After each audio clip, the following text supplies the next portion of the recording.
Tessa, you may have to do that. You know what? I'm so glad they're at that age.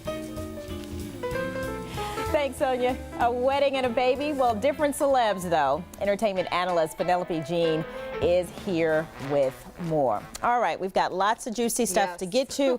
So let's talk about the Duchess of Cambridge, Kate Middleton, pregnant or not. What is this? You know what? I think this time the rumor might be true. So this is just my guess, and I know we've been hearing about it for the year and a half since they've been married. But this time, there just might be something to this, I think. Okay. So the whole thing is, everybody, that she was they're of course on tour right now in Asia, and they were at a banquet, a state banquet in Singapore, and she toasted with water, and everybody else had wine in their glass. Now, this might seem like a small thing to some people. But in etiquette, especially with the royals, this is a no, no, no, no, no. You have to toast with wine in your glass, full to the brim. That's the etiquette.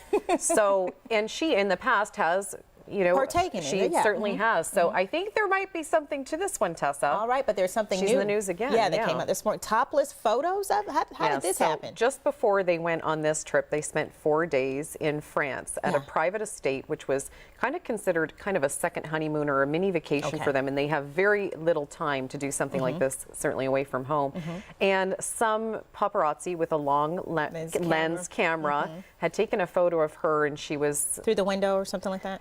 Yeah, it's a topless photo. So the thing is that this is, the royal family's actually going to sue because this is illegal. And ever since Princess Diana's death 15 years ago, it precipitated a whole, let's really look at this and see what we can do to change the laws on these things. It's one thing to be photographed when you're in public. Yeah, but when you're in private, like that, it's an invasion of privacy. All right, speaking of privacy, I guess that's what Ryan Reynolds and Blake Lively thought they had when they got married here. I think they pulled it off. They did. They did. It's pretty amazing, really, in this day and age for a celebrity couple to pull off what they did. And everybody knows by now they were married here in Charleston at Boone Hall Plantation in Mount Pleasant. And they really did a spectacular job, and a lot of people are wondering, how did they pull this off with such secrecy that the mainstream media did not know until the following morning? The day after. And it's a couple of things. They did have non-disclosures, but they also had a lot of the people involved did not know what the event was. So it was booked under another name.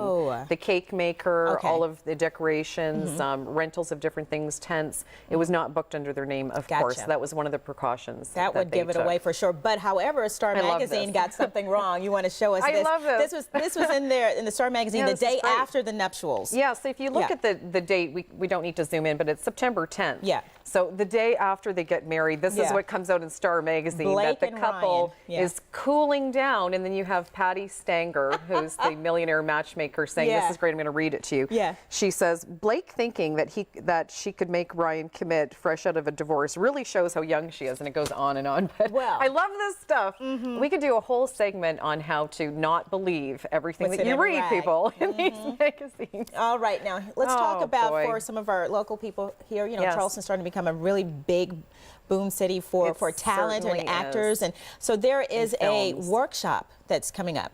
Yes, tomorrow. So this is being held at Trident Tech, and it's the South Carolina Film Commission and Trident Tech are putting this on from 9:30 till 5 o'clock tomorrow. It's an all-day seminar. It's a workshop, free, and this will help train people on how to be an extra in a film. Yes. You just stand there.